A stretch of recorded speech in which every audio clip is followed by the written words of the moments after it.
Air out your thoughts. Just don't let them all brood up there and cloud your space, cloud your thinking, disrupt your day. Because and I have to check myself. I'm sure you do too. Like as soon as this negative thought starts coming in, this memory, this reminder, this person, and as soon as it starts like kind of like brewing, yeah, like you gotta cancel it out straight away. You gotta click it and flick it. Click it and flick it.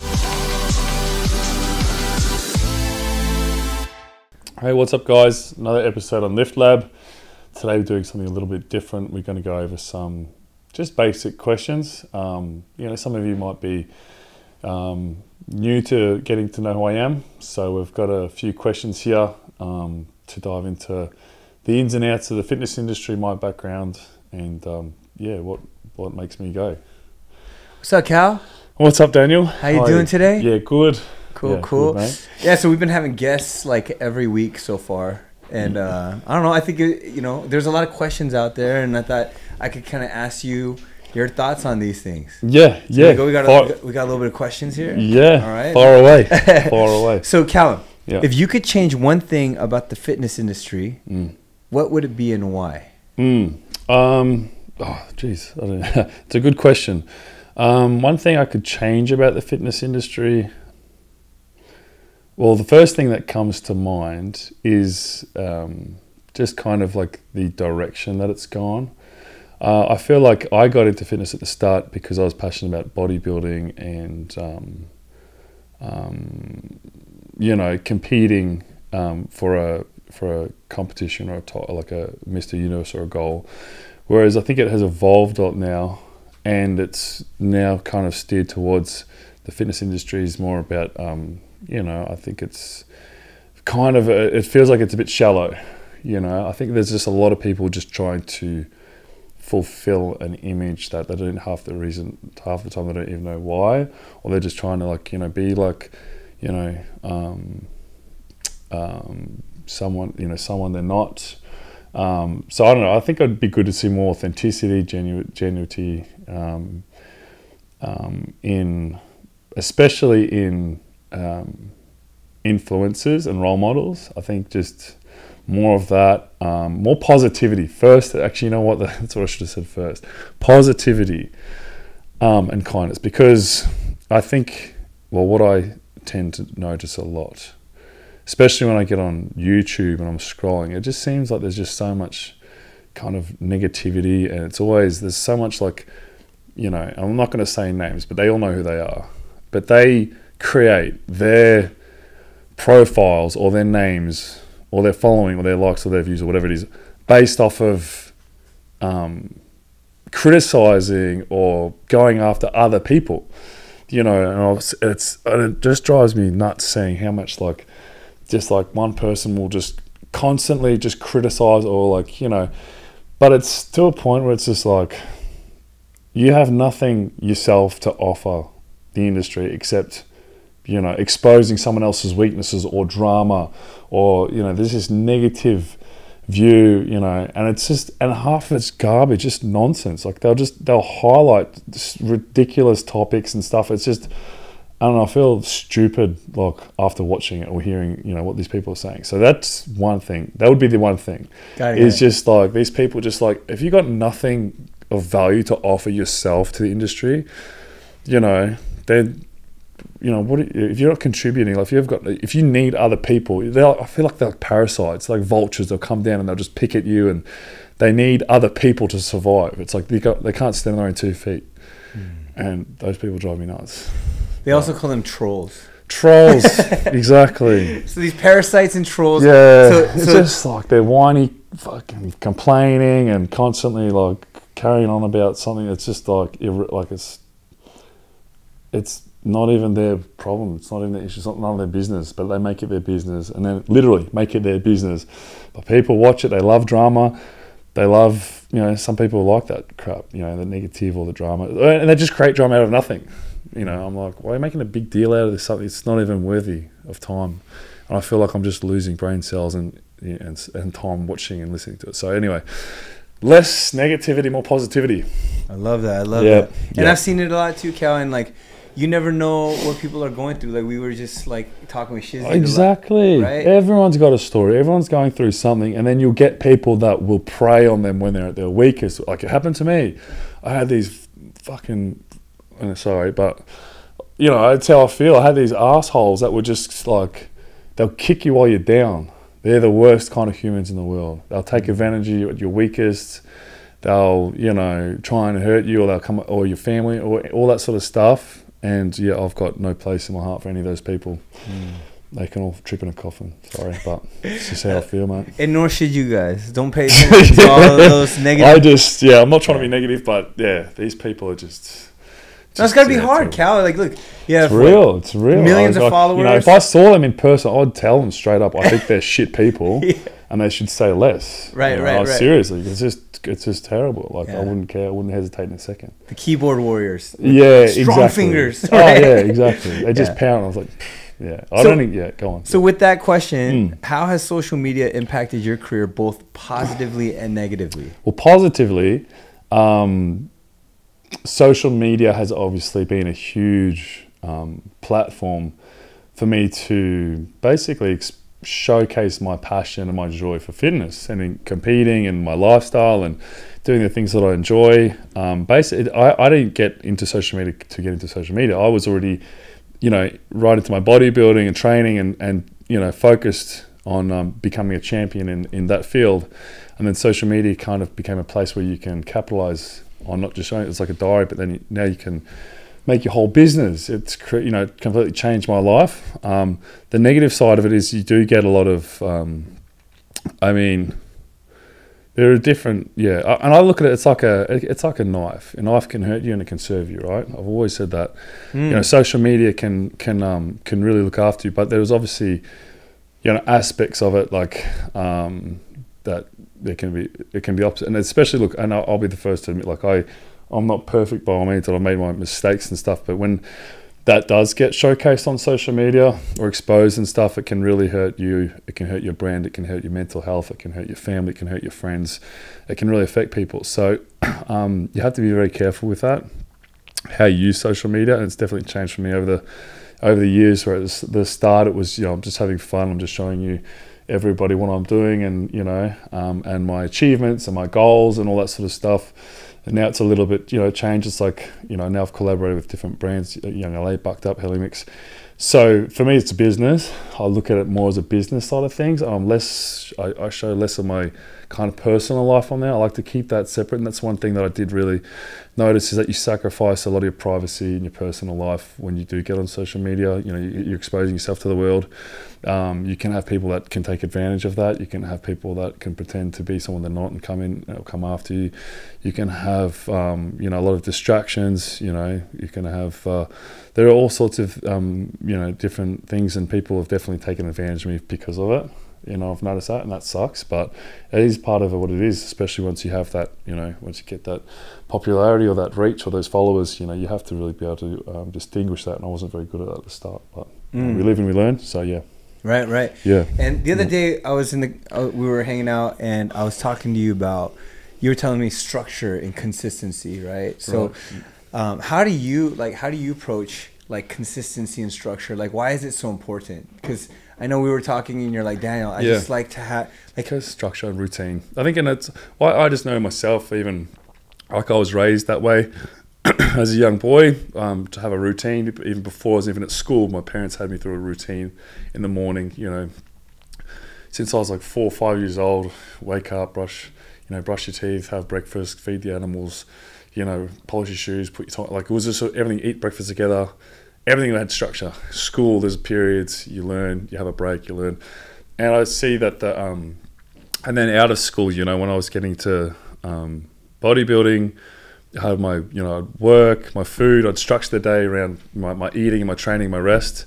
And that's where I got the best results. And then I've had periods of time, obviously, we all go through setbacks and downfalls. I've had injuries, so it's completely thrown everything out the water, and it affects, your whole, it's a big shift in your productivity, in your mentally and physically. So I find that when you have a routine and a structure, it's like you got a direction, or you got, you know, things to accomplish. Whereas without it, it's a bit like a ship without a rudder. You know, you kind of feel like you're drifting, not as productive. So I just see the productivity rate having structure is a lot better. You know. Yeah. I think that's in probably most things. Yeah. And I noticed, so when you have more structure and you are becoming more productive, this is the word that I've learned. Like, you literally, I feel, are maybe one of the most efficient human beings, like, in the gym. Yeah. I've noticed, like, with my workouts too. Yeah. I'm like, do I gotta work smarter, not harder? It's just, you know, and as we get older, our days, we have more responsibilities, more things to do. You feel like, you must feel like there's less hours in the day as you get older, you know. There's less time and everything, so you need to be efficient, and you need to have that routine or that structure, I think, to maximize on the hours that we have in each day.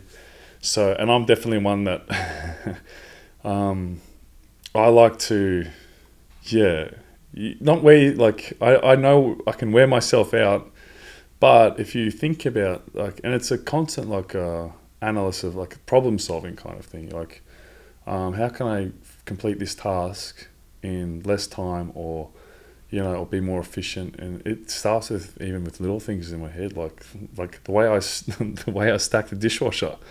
You know, something as simple as that. Like, you know, there's people that just dump stuff in there and they'll get half the stuff in. But I like being resourceful, not wasteful, and having efficiency. Same with the gym. So I apply it in a lot of different things in life as well.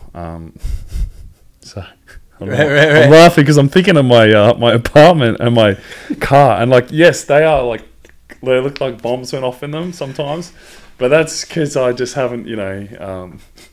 But there's certain areas you focus. No, like, there's certain areas that you probably focus a lot on, and then, and I have, like, your car. Yeah, I have my weakness. Like, do I keep this shirt? Do I toss this one? Like, I have attachment issues sometimes. I'm like, can I get rid of this?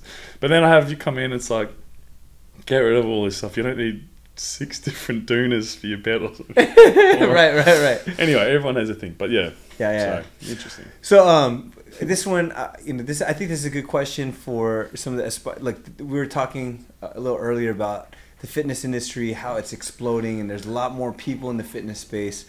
And I was talking to Chad Owens yesterday, and I was kind of chatting with him. Hi, Chad. Hey, what's up, Chad? But you know, these guys, they have maybe like 50,000 followers. They have their own, like, reasons for being successful. Like, earlier today, we were with another bodybuilder or a fitness trainer, and they have these questions, like, like, how to be a fitness influencer. So here's one question I have. I was telling Chad, I was like, Chad, don't think too much. That's right. Don't try to overproduce your content. Don't try to, like, you know, do 5 takes, you know. Yeah, and I think that we get that pressure from social media and other people and seeing what everyone else is doing too, because I get that as well. Like, I was like, oh, everyone's like, damn, these people are doing so much effort into, like, a edit or a reel or a product or trying to make something work out or see what works. But at the end of the day, I think it's just be organic, be authentic to you, be true, you know, just be real and just put out content. Even if it's, I think at the end of the day, people just love real, raw content, you know. I always felt, and because sometimes I've had, like, I wanted to make this cool soundtrack and edit and this and that, and you realize, like, oh, that's what I personally like, but the vast majority, they might not like my taste of music or this or that, but they just want to see you doing what you do well. And when you have someone who's passionate, skilled, knowledgeable, really good at what they do, people will respect and admire you for being good at that. So for being good at being you, not trying to be someone else or something else. Like, I'm not an editor, I'm not a creator, you know, I'm not going to try and make some cool edit, because I'm not that person. I can have someone do that for me. Same as, like, you know, in the gym, I'm not going to go and do some, you know, well, never say never, like a long distance run, so something that I'm not skilled at. CrossFit. Exactly. You know, but if I was to do something different, like, I'm going fishing because I love fishing, or birds or animals, or, you know, something like that. Like, when you see people that are genuinely passionate and doing something they feel, they're not doing it because there's a camera on them. They're not doing it because they're thinking of how many likes and clicks and views they get. You can just see that. You see when people are just trying, even all these, like, sorry, I just went blank. Yeah. No, but like to your point, you know, I like this quote from Jim Carrey. He's like, depression is your body telling you, screw you, I'm done playing this character. And it's almost like what you're saying is stay authentic. Find the things that you like doing. And double down on those. Yeah. And you see people try and they're getting really good at it, like trying to make these all viral videos about them. Even, you know what I've even noticed, like people doing good deeds, but they're just doing it because there's a camera, or they're trying to do it because they want to look good, but are they really good, or they just want to be seen to do good? And I think that's terrible. Right. Like you should do it because you feel it in your heart, because you want to do it, because you know it's right, not because you want approval or admiration or views or likes or followers. You know, you're doing it for the wrong reason. So there's the reasoning behind why you do what you're doing. Right. You know, we talked about the ego the other day as well. I think, you know, everyone's, you know, and the ego is it's a very crafty, cunning, tricky thing, that ego. It will deceive you and trick you, and you know, you don't even know it's there, and it's there. So, but that comes with experience, time, mindfulness. You know, I think, you know, my ego copped a hiding when I was injured, humbled, hardships, losses, falls. You know. So I feel like my, you know, and those experiences kind of brought me closer to God and my faith. So there's like a negative, but there's also a positive from it. Right. So you gotta look for those silver linings, I think, in everything too. Yeah. Well, to encourage you, quoting from Connor that we had on the podcast the other day, and quoting him from, I think, in Nelson Mandela, he says, "Judge me not by my successes, but how many times I failed and got back up." So who better to quote that than Connor? Right. Who better to hear that from? Yeah. And Calum, you know, I just wanted to like also express to you too, like to your point, like there are a lot of trolls. There are a lot of people online. I've been watching them, and like I'm your friend. I'm like, dude, it just sucks that they don't know a lot about you, but you know they're so quick to type off things super quick. Yeah. But you know, just as a friend, I'm super. I think there's that. Who was that? Someone else said that quote. I think it was Marilyn Manson or something. Marilyn Monroe. I don't know. One of them. Someone was like, "You can be the softest, juiciest, fuzziest, beautiful, most perfect-looking peach, but there's always going to be someone that doesn't like peaches." You know what I mean? Right. It's just there's always going to be someone that just doesn't like it. So yeah. You just got to accept that. To each their own. Yeah, don't think about it. Just keep moving forward. Gotcha. Okay, so that goes into this next question. What legacy do you hope to leave in the fitness world, and how do you plan to achieve it? And I know we've talked about recently, Cal, and I think you could be open about this, about how you've been feeling even about bodybuilding, right? Like you've been telling me certain thoughts, but like what, like. Well, the legacy in the fitness world would be, I think I'm already achieving it, you know, just by the feedback that I get from comments, DMs, and even interactions in the street, is people just love to see me not give up. They're inspired by my story. They've seen that. But it motivates them, and I get feedback from others saying, you know, hey, I went through this, I faced depression, I was suicidal, I was injured, I lost this family member. But after hearing and seeing your story and seeing you come back, it's helped me a lot through my journey, and it's motivated me. So something as simple as that, I already know that I'm achieving kind of my purpose there in impacting people positively and helping. And half the time I'm not even aware that when you're going through it, but now I sit here now and I see, okay, despite everything that I have been through, good and bad, people are encouraged by it, and you know, and it's helping them, whether it be with their mental health, mental fitness, and their physical fitness and stuff. Just I think being in the picture is good for them, so it's good for me too. You know, it's a positively charged right kind of a response. Yeah. Well, can I tell you one thing, Cal? Like off all this, just between me and you, I felt like when we first kind of reconnected, it was almost like you were just like there were a lot of thoughts in your head. And you were just telling me all these different stories, went through like the journey and all these different things. Just coming out of all that. And I feel like with the podcast, like it's almost like, you know, you've been able to like voice your thoughts and talk with people, right? And like just express more. How important is it to like talk to people I mean, look, you know, we talk about mental health and we talk about... I think it's very important, extremely important. And look, I don't share all. I don't, like, you know, like I said before, you know, coming on social media, you're exposing yourself and you do lose privacy and your personal life can be affected. So I don't, you know, obviously I don't share everything because there are, you know, people that you have to protect or that I'm conscious of. But, you know, there are certain things that regardless, you know, whether you're talking about it publicly or privately, whenever you do have issues or concerns or problems, it's always good to talk to someone, consolidate or get a third party view, because you always see things through your lens and your perspective, and then you can when you hear a fresh perspective, you can get some good constructive criticism or support or help. It can really help someone push them in the right direction. I mean, I'm not sure if you knew about this, but like a few weeks ago, a month ago, I was with Mitch and we were going to the vitamin shop to get some supplements. We're just about to walk in, and I think this Lebanese Arab fellow was walking past. They looked pretty scruffy, and he just came up to me randomly, just stopped me. He goes, "Hey, have you ever?" He's like, just started venting. He's like telling me about how, you know, he's got like, I think he had a 10-year-old son, and he couldn't see him because his ex or whatever, the mum was taking him to court, and he was getting just taken through the ringer in the system, at the court. Really unfair. He had to pay like a lot more than he could afford in child support, and you know, they weren't letting him see just all this, and he was so angry inside and depressed. He was like, "I'm gonna blow up the courthouse. I'm gonna blow myself up. I'm gonna kill." He was like literally telling me he was gonna like kill himself or try and hurt other people.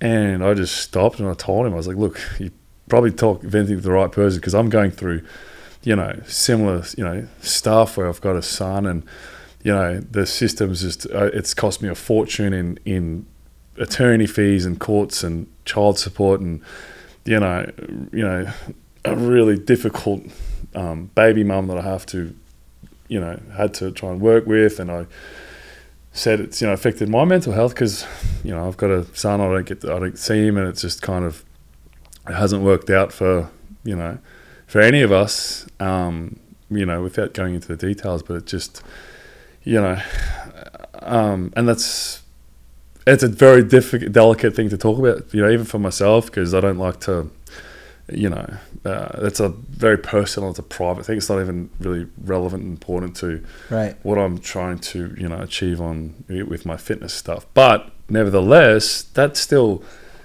weighs on the mind, having to carry that stuff around. That's a big cross that you carry that back on your back. And that guy was really, really, really overwhelmed and affected. And I just calmed him down and talked to him and said, "Look, you know, you just got to push through it, and it's tough." And, you know, I just kind of told him my kind of story, and he simmered down, and he's like, "You're going to see me on the newspaper, blah, blah, blah." I'm like, "I don't want to see you ever on the newspaper. I don't, hopefully, probably won't see him again." But, you know, it was just really kind of crazy to see, like, that people that they are going through a lot more that they can handle sometimes. And if you don't talk, I mean, he just needed to tell someone. He probably just needed a really good friend or some advice or some guidance, because he's probably just storming up in these thoughts.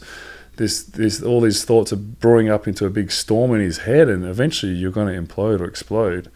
So, you know, venting is good. To answer your question in long version, talking to someone is great. You have to talk to people. I just want, you got to talk to people. And look, just for the listeners that if they don't know this and they just like, what is this podcast about? I think you just said it. It was like, one, I think, Calum, it was just you being able to at least share your story, get out of your head and start venting. Because we were just talking, like, just as friends, and we're like, hey, you know what? Can some of these things help people? Just air out your thoughts. Just don't let them all brood up there and cloud your space, cloud your thinking, disrupt your day. Because, like, and I have to check myself, I'm sure you do too, like, as soon as this negative thought starts coming in, this memory, this reminder, this person, and as soon as it starts like kind of like brewing, feeding, yeah, like you gotta cancel it out straight away. You gotta click it and flick it. Click it and flick it. Like I do that nowadays. I go click it, flick it. So, change the track you're thinking. Go distract yourself. Go talk to a friend. Go to the gym. Go eat something healthy. Go clean your bed. Go have a shower. Clean your toes. Wash your ears. I don't know, anything. just to discard it, because there's no point brewing on those negative thoughts. There's nothing gained. Nothing good will be gained from it. And then it's just you end up people just start gossiping, and then you get these people online on YouTube. Fucking da da da da da da. It's like, it just doesn't make the world go round. It makes the world collapse.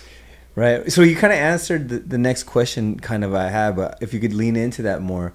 So look, I'm assuming you've gone through quite a bit of disappointment, maybe betrayal, maybe expectations that were let down. And everybody in life, we go through those seasons where we get let down, or you get disappointed, or you don't. Mike Tyson has this quote, and it says, "The punch you don't see coming is the one that knocks you out." Yep. It's like this unexpected thing. That's happened in my life. Yeah. It's happened in your life. What would you recommend to these listeners? And I know you said go Prepare to the gym. For 20% losses. I think my brother told me that. He's like, Calum, like, he always, I don't know where he learned it, but he's like, life is always like, you have to take into account where you're at right now. And, people prepare for war, they don't prepare for peace. But if you're prepared for war, then, when it's peace times, you prepare for war times, whatever, I don't know. But I'm just saying, what I'm trying to say is 20% losses, like, just, you always got to expect that life is going to kick you in the guts, whether it be in relationship, business, finances, personal losses, injuries. But you got to be prepared for those kick in the guts type of things, so that when they do come, you're not caught off guard. Whether it be finances. So you got to be smarter, invest. But yeah, I think it's just being preparedness. Yeah, for sure. Save for rainy days. Like don't go as you would say. Don't be turbo all the time. Yeah, that's right. Yeah. You live on turbo all the time. You burn out real quick in different seasons. Yeah, absolutely. And like I'm a firm believer of keeping good company around you, and like sleep with dog, you get fleas. Don't sleep with dogs, you get fleas. Birds of a feather flock together. Yeah, I like that. Back to fitness, right? So, what advice would you give to somebody just starting? And Cal, can I just say this? Like, we did a video, and I'm like, I'm not a fitness influencer. I don't know what I'm doing. But I went to the gym with you, and you're training me. And it's like, the cool thing is, you're lifting just like a little bit more than I, but like you're like being very efficient with the workout. I'm learning, Cal, I'm learning more on how to lift from you than I've done in my entire, like my own personal fitness journey. And I've been working out for 20 years. Well. Oh, yeah. And Cal, like, that's awesome. I would train quite a bit back in the I got a little bigger, I have a kid, things change, bodies change. I got a keto diet, low glycemic, and then I've done all these different things. Yeah. But one thing I have to say, Cal, I really do feel like you have such a great mind-muscle connection, and you probably, out of almost any human on the body, have such a great relationship with how your body operates, and it's like you really are like in tune with how your body moves, and it's like the way you explain things at the gym. I'm like, I didn't see it like that. You know what I mean? And to a new, like, I consider myself a newbie. Well, I'm quite, and it's, I probably get that from even myself. And I'm a very visual learner. I think more visual and kind of like hands-on rather than book, like rather than, through words and stuff. So for me, I like to at least, because I know what to expect or what to look for, and I'm trying to pass that on, or at least because I want you to understand what I'm feeling or looking for, and it's hard to sometimes just explain that with words, right? You got to show, you got to use visual or feelings or whatever it is, whatever it takes just to understand it, right? And apply it. So but that's good to hear that you're getting a lot. I feel like the same, and I always say this, one of my best friends back in Australia, Adam, Rochester. I feel that way when I train with him because he's very knowledgeable and he does a lot of the research and the reading that I don't like to do. But I'll see him catch up and we'll do a workout, and he'll always like suggest or say, hey, try this and try this and try that.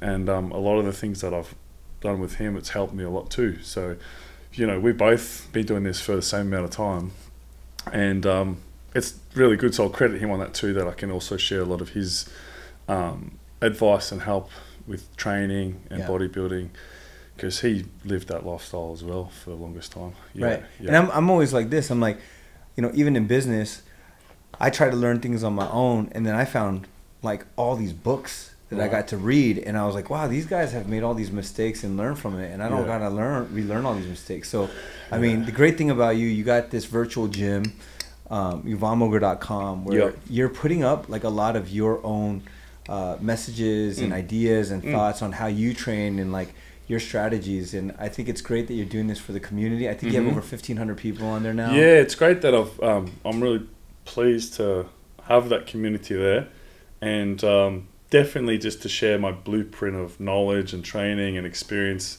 with those people who are dedicated and supportive and want to, you know, elevate their fitness journeys and their lifestyles. So big props to everyone who is part of the membership site. It's I feel honored to be able to, you know, sit here and share a lot of this with you, and I really do just want the best for everyone else out there on their fitness journeys, and I'm very pleased that, you know, if I can help in any percentage of, you know, on that path for you, that's great for me. So big shout out to all my members here. Well, Cal, hey, thanks for, like, you know, this one's a quick one. We just wanted to do a little bit of Q&A. You know, some of the fans had questions, and, you know, I think it's fun. Like, can we do this more often? Yeah, I think it would be great. Anytime. Yeah. We got good questions, and I definitely like meaningful things, you know. It's always good to give back some meaningful insight and experience and stuff. Right. Yeah. So just this little sneak peek of what might be coming, but we got these, like, I think, Cal, you're working on some courses and programs, but right so it's like a personal training, almost like a online coaching, fitness instructing notes over there. I've read through them briefly. Yeah. And it'd be great to elaborate with my experience. And I'm probably, a lot of people don't know, I'm not just a bodybuilder or fitness influencer, but I also studied Certificate 3-4 in fitness and personal training. I worked as with kids and school groups and fitness camps, and in my past, before I was on social media. So I not only passionate, there was, I learned a lot about it, all the biomechanics, the movements, exercises, and all of that knowledge. So, and there's so much out there. Looking at those questions that Jacob pulled out, there's a lot of there's just so much areas to elaborate, and we can get lost in it. So it'd be good to pick apart some of those or all of those topics over the course of a few weeks, and even maybe drop them like little courses or tabs or learning points, so that if there's areas of interest that you want to focus on or areas of improvement that you're trying to work on, I can give you some straight feedback and help on how you can restructure your or expand your training, your understanding, your fitness goals, and help you kind of get there a bit faster, more efficiently than perhaps, than just kind of going through these motions that you might have been stuck in for a while. Yeah. And like just a little sneak peek, so we got strength training fundamentals, nutrition, optimal performance, advanced training techniques, cardiovascular training. Yeah, I'm going to be very honest. I'll straight up say, like, hey, I'm experienced and knowledgeable in this series. If it's like cardio, a little bit, nutrition, I'm not going to pretend. And if I'm not very savvy on it, I'm going to pass it to someone else who does know better than I.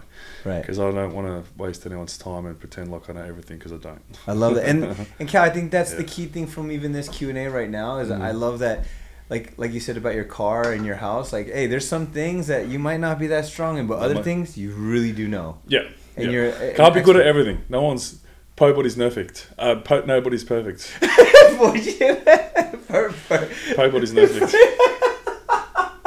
That was the perfect way to say that right there. Nobody is perfect, but perfect is perfect. Nobody's perfect. We should make that a shirt. That's awesome. Okay, I appreciate the time. I'm sure that fans hopefully are enjoying Yeah. the Lift Lab pod, but also like on The members your and membership everything. site, yeah. Keep going. Never quit. See you soon. Catch you later. Alligator.